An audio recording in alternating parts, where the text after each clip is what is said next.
Hello friends, இன்றைக்கி நம்ம ஒரு ஈவினிங் ஸ்நாக்ஸ் ரெசிபி தாங்க பார்க்க போகிறோம். டீ கடைகளில் கிடைக்கிற மாதிரி நல்ல ஒரு காரசாரமான உருளைக்கிழங்கு மசாலா போண்டாவும் அதுக்கு தொட்டு சாப்பிட்ற மாதிரி நல்ல ஒரு சட்னி ரெசிபி தாங்க ஷேர் பண்ணியிருக்கேன். போண்டா நல்லா ஃப்ளஃபியாக வரத்துக்கும் மசாலா மேலே மாவோட கோட்டிங் நிற்கிறதுக்கும் என்ன மாதிரி பக்குவத்தில் நம்ம மாவு மிக்ஸ் பண்ணணும் அப்படின்ற ஃபுல் டீட்டெயில்டு வீடியோ தாங்க பார்க்க போகிறோம். நம்ம மாவு மிக்ஸ் பண்ணி போண்டாவை எண்ணெயில் பொரிக்கும் போது சின்ன சின்ன டாட்லாம் விழும் பார்த்தீங்களா, அந்த மாதிரிலாம் விழாமல் இருக்கிறதுக்கும் போண்டா நல்லா ரவுண்ட் ஷேப்பாக அழகாக வரத்துக்கும் நிறைய டிப்ஸ் அண்ட் ட்ரிக்ஸ் எல்லாம் இந்த வீடியோவில் இருக்குது. வீடியோ ஸ்கிப் பண்ணாமல் பாருங்கள் ஃப்ரெண்ட்ஸ். வாங்க இப்போ நம்ம வீடியோக்குள்ளே போய் போண்டா எப்படி ரெடி பண்ணுறோம் அப்படின்றத பார்க்கலாம். உருளைக்கிழங்கு மசாலா போண்டா செய்கிறதுக்கு முதல்ல ஒரு 300 கிராம் அளவுக்கு உருளைக்கிழங்கு எடுத்துருக்கேங்க. ஒரு தடவை நல்லா வாஷ் பண்ணி எடுத்துகிட்டு வந்துட்டேன். இதை 2ஆக கட் பண்ணிக்கிறேன். கட் பண்ணிவிட்டு திரும்ப ஒரு தடவை நல்லா வாஷ் பண்ணிவிட்டு தண்ணி சேர்த்துக்கலாம். தண்ணி சேர்த்துட்டாங்க. கிழங்கு நனையிற அளவுக்கு தண்ணி சேர்த்துக்கோங்க. தண்ணி சேர்த்துட்டு ஒரு அரை டேபிள் ஸ்பூன் அளவுக்கு கல் உப்பு சேர்த்துக்கலாம். உருளைக்கிழங்குல லைட்டாக ஒரு உப்பு டேஸ்ட்டு கிடைக்கிறதுக்காக ஒரு அரை டேபிள் ஸ்பூன் அளவுக்கு கல் உப்பு சேர்த்துக்கிறேன். கல் உப்பு சேர்த்துட்டு மூடி போட்டுக்கலாம். குக்கர் மூடி போட்டு விசில் போட்டுக்கோங்க. சின்ன பர்னரில் வச்சு 4 விசில் வேக வச்சுக்கலாம். அடுத்து ஒரு 300 கிராம் அளவுக்கு பெரிய வெங்காயம் எடுத்துருக்கேங்க. இதை நம்ம நீல வாக்கில் கட் பண்ணி எடுத்துக்கலாம். இந்த உருளைக்கிழங்கு போண்டாக்கு பார்த்தீங்கன்னா வெங்காயம் எந்த அளவுக்கு சேர்த்துக்கிறோமோ அந்த அளவுக்கு டேஸ்ட் ரொம்பவே சூப்பராக இருக்கும். அந்த மாதிரி நீல வாக்கில் கட் பண்ணி எடுத்துக்கிறேன். அடுத்து பார்த்திங்கன்னா ஒரு 2 சின்ன பச்சை மிளகா, அதையும் பொடியாக கட் பண்ணி எடுத்துக்கோங்க.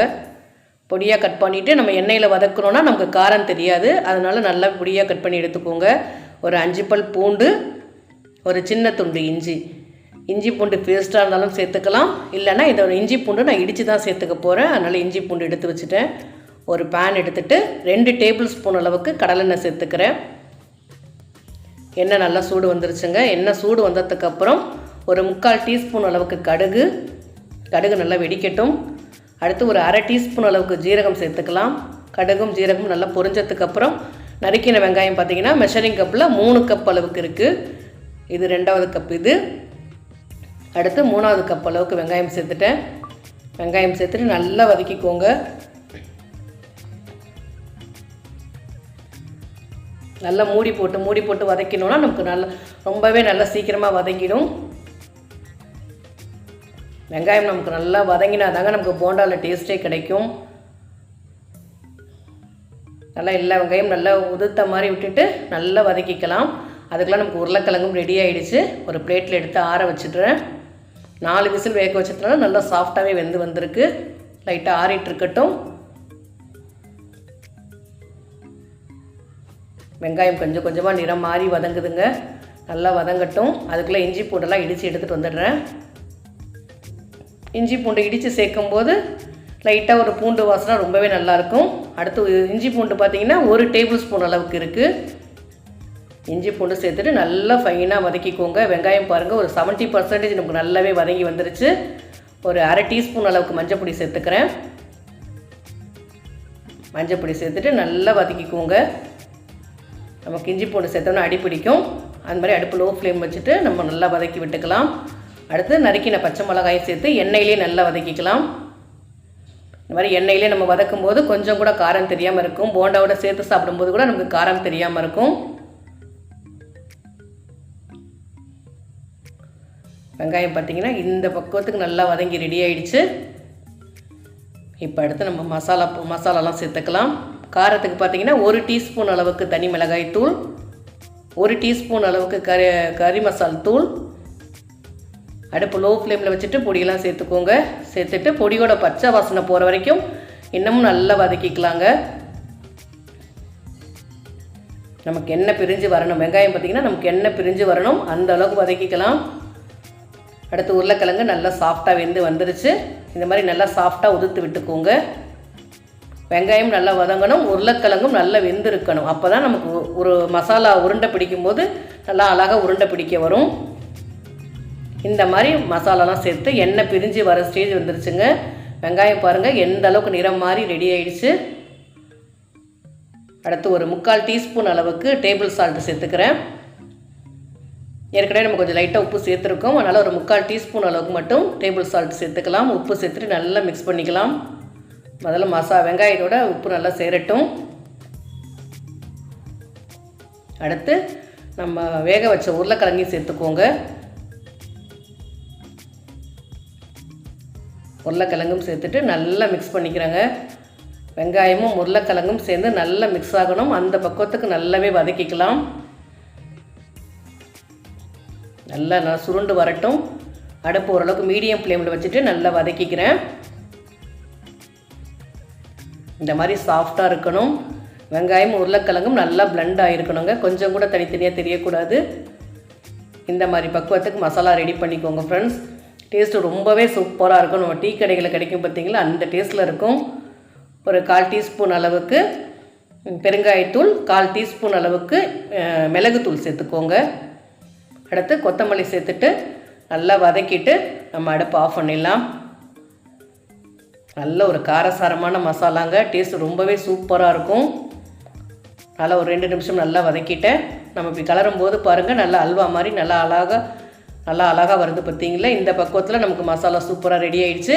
இப்போ அப்படியே நான் ஒரு பிளேட்டில் எடுத்து ஆற வச்சிடுறேன். நல்லா ஆறிட்டு இருக்கட்டும்.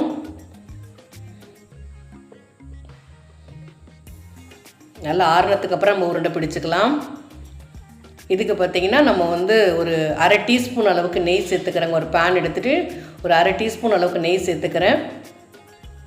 இந்த போண்டாவை இன்னமும் டேஸ்டியாக ஆக்கிறதுக்கு ஒரு 10 முந்திரி பருப்பு நல்லா சின்னதாக உடச்சி எடுத்துருக்கேன். நல்லா மீடியம் ஃப்ளேமில் வச்சுட்டு முந்திரி பருப்பு நல்லா வறுத்து எடுத்துக்கலாம். நல்லா ஒரு சாஃப்டான மசாலா கூட இந்த முந்திரி பருப்பு சேர்த்து சாப்பிடும்போது பார்த்திங்கன்னா நல்ல ஒரு க்ரன்ச்சியாக டேஸ்ட்டு ரொம்பவே சூப்பராக இருக்கும். இந்த மாதிரி நல்லாவே வறுபட்டுருச்சு. இப்போ அப்படியே மசாலா கூட முந்திரி பருப்பு சேர்த்துக்கிறேன். உருளைக்கிழங்கு மசாலா நல்லா ஆறிட்டு இருக்கட்டும். அதுக்குள்ளே நம்ம போண்டாக்கு மாவு மிக்ஸ் பண்ணிடலாம். ஒரு பவுல் எடுத்துக்கிறேங்க. 2 கப் அளவுக்கு மெஷரிங் கப்பில் 2 கப் அளவுக்கு நயம் கடலை மாவு எடுத்துக்கிறேன். அடுத்து அதே கப்பில் 1/2 கப் அளவுக்கு அரிசி மாவு, நயம் அரிசி மாவு எடுத்துக்கோங்க. நல்லா சாஃப்டான அரிசி மாவு எடுத்துக்கோங்க. ஒரு 1/2 டீஸ்பூன் அளவுக்கு தனி மிளகாய் தூள், 1 டீஸ்பூன் அளவுக்கு டேபிள் சால்ட் சேர்த்துக்கிறேன். ஒரு 1/4 டீஸ்பூன் அளவுக்கு பெருங்காயத்தூள் சேர்த்துக்கலாம். ரெட் கலர் பார்த்தீங்கன்னா கொஞ்சமாக சேர்த்துக்கிறேங்க. உங்களுக்கு தேவைன்னா சேர்த்துக்கோங்க, தேவையில்லைன்னா நீங்கள் ஸ்கிப் பண்ணிவிடுங்க ஃப்ரெண்ட்ஸ். நம்ம மாவு ஃபஸ்ட்டு மிக்ஸ் பண்ணிடலாம். உப்பு காரம் எல்லாமே சேர்த்து நல்லா ஒரு தடவை மாவில் மிக்ஸ் பண்ணிவிட்டு அதுக்கப்புறம் தேவையான அளவுக்கு தண்ணி சேர்த்துக்கலாம். மெஷரிங் கப்பில் 1 கப் அளவு தண்ணி எடுத்துக்கிறேன். முதல்ல 1 கப் அளவு தண்ணி சேர்த்துட்டு முதல்ல மாவு நல்லா மிக்ஸ் பண்ணிடலாம். அதிகமாக தண்ணி சேர்க்கக்கூடாதுங்க. தண்ணியோட அளவு ரொம்பவே முக்கியமாக இருக்கும். பார்த்து சேர்த்துக்கோங்க. மாவு நமக்கு நல்லா திக்காக இருந்தால் தான் மசாலாவில் கோட்டிங் அப்படியே நிற்கும் நமக்கு. அடுத்து மெஷரிங் கப்பில் 1/2 கப் அளவு தண்ணி எடுத்துக்கிறேன். எனக்கு இந்த மாவு மிக்ஸ் பண்ணுறதுக்கு மெஷரிங் கப்பில் 1/2 கப் அளவுக்கு தண்ணி கரெக்டாக இருந்ததுங்க. எல்லா தண்ணியும் சேர்த்துட்டேன். 1/2 கப் அளவு தண்ணி சேர்த்துருக்கேன். தண்ணி சேர்த்துட்டு நல்லா மிக்ஸ் பண்ணிக்கலாம். லைட்டாக காரம் கம்மியாக இருக்குது, அதனால் இன்னும் 1 டீஸ்பூன் அளவுக்கு தனி மிளகாய் தூள் சேர்த்துக்கிறேன். மொத்தத்துக்கு இந்த மாவுக்கு பார்த்திங்கன்னா 2.5 டீஸ்பூன் அளவுக்கு தனி மிளகாய் தூள் சேர்த்துக்கிறேங்க. சேர்த்துட்டு விஸ்கு வச்சு நல்லா மிக்ஸ் பண்ணிக்கோங்க. ஒரு 5லேருந்து ஒரு 6 நிமிஷம் நல்லாவே மிக்ஸ் பண்ணிங்கன்னா போண்டா பார்த்திங்கன்னா நல்லா ஃப்ளஃபியாக உப்பி வரும், நல்லா மொறுமொறுன்னு கிடைக்குங்க. அடுத்து ஒரு சின்ன பிஞ்ச் அளவுக்கு சோடா உப்பு சேர்த்துக்கிறேன். எப்போ நம்ம போண்டா பொரிக்க போகிறோமோ அந்த டைம் நமக்கு சோடா உப்பு சேர்த்துக்கோங்க. முன்னாடியே சோடா உப்பு சேர்த்தோன்னா போண்டா பார்த்திங்கன்னா எண்ணெய் குடிக்கும். இந்த மாதிரி மாவு நல்லாவே மிக்ஸ் ஆகிடுச்சு. மாவு பார்த்திங்கன்னா இந்தளவு திக்காக இருக்கணுங்க. அப்போ தான் நம்ம போண்டா போடும்போது மசாலா பிரிஞ்சு வராமல், எண்ணெயில் பிரிஞ்சு வராமல் இருக்கும். இப்போ பாருங்கள், ஒரு கரண்டியில் கோடு போட்டு காமிக்கிறேன். நல்லா திக்காகவே மாவு கரைச்சிக்கோங்க ஃப்ரெண்ட்ஸ். அப்போ நல்லா போண்டா பார்த்திங்கன்னா நல்லா ஃப்ளஃபியாகவும் இருக்கும். நம்ம உள்ளே போட்டிருக்க மசாலா பார்த்திங்கன்னா பிரிஞ்சு வராமல், எண்ணெயில் பிரிஞ்சு வராமலும் இருக்கும்.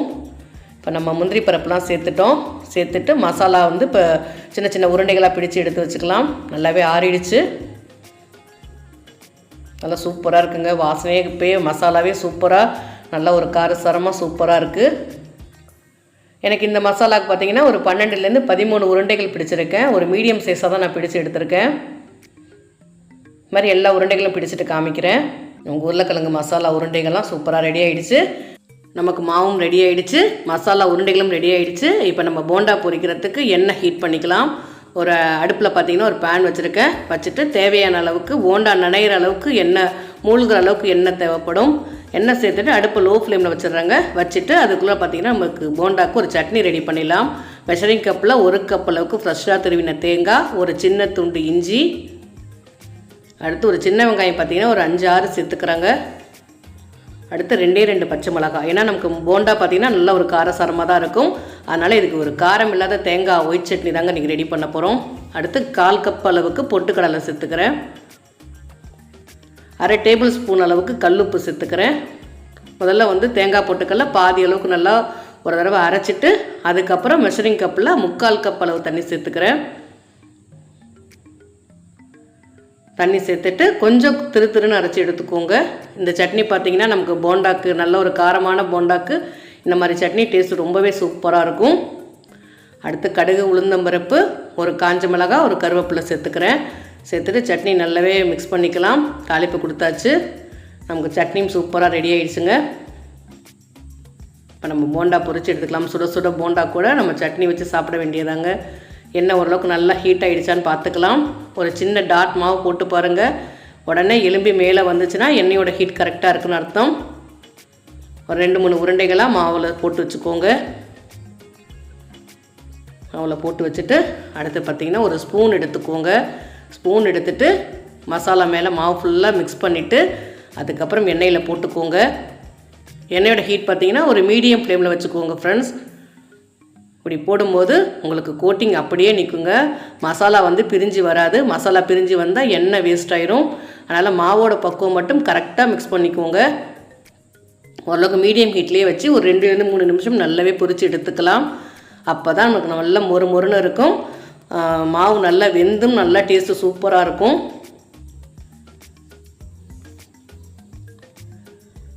ஓரளவுக்கு எண்ணெயோட சலசலப்பு அடங்கினதுக்கப்புறம் நம்ம போண்டா எடுத்துக்கலாம். நல்ல ஒரு கலர்ஃபுல்லான உருளைக்கிழங்கு மசாலா போண்டா கொஞ்சம் கூட எண்ணெய் இல்லாமல் சூப்பராக ரெடி ஆகிடுச்சு. இந்த மாதிரி டிப்ஸ் யூஸ் பண்ணி பார்த்தீங்கன்னா கொஞ்சம் கூட எண்ணெயில் பார்த்திங்கன்னா மாவு விழுகாது. இந்த மாதிரி டிப்ஸ் யூஸ் பண்ணி நீங்கள் போண்டா போட்டு பாருங்கள் ஃப்ரெண்ட்ஸ். நல்லா அழகாக ரவுண்ட் ஷேப்பாக வரும். நமக்கு எண்ணெயில் சின்னதாக மாவோட டாட் விழும் பார்த்திங்களா, அந்த மாதிரி விழுகாமலும் இருக்கும். பிகினர்ஸாக இருந்தீங்கன்னா ரொம்பவே யூஸ்ஃபுல்லாக இருக்கும். நம்ம கையில் வந்து எண்ணெய் தெளிக்கும் அப்படின்ற பயம் இல்லாமலும் நீங்கள் போடலாம். நல்லா ஓரளவுக்கு லைட்டாக வெந்து வந்ததுக்கப்புறம் திருப்பி விட்டுக்கோங்க. திருப்பி விட்டு 2 பக்கம் நல்லா திருப்பி விட்டு வேக வச்சுக்கோங்க. கிட்டத்தட்ட ஒரு 3-4 நிமிஷம் நல்லா வேக வச்சு எடுத்துக்கோங்க.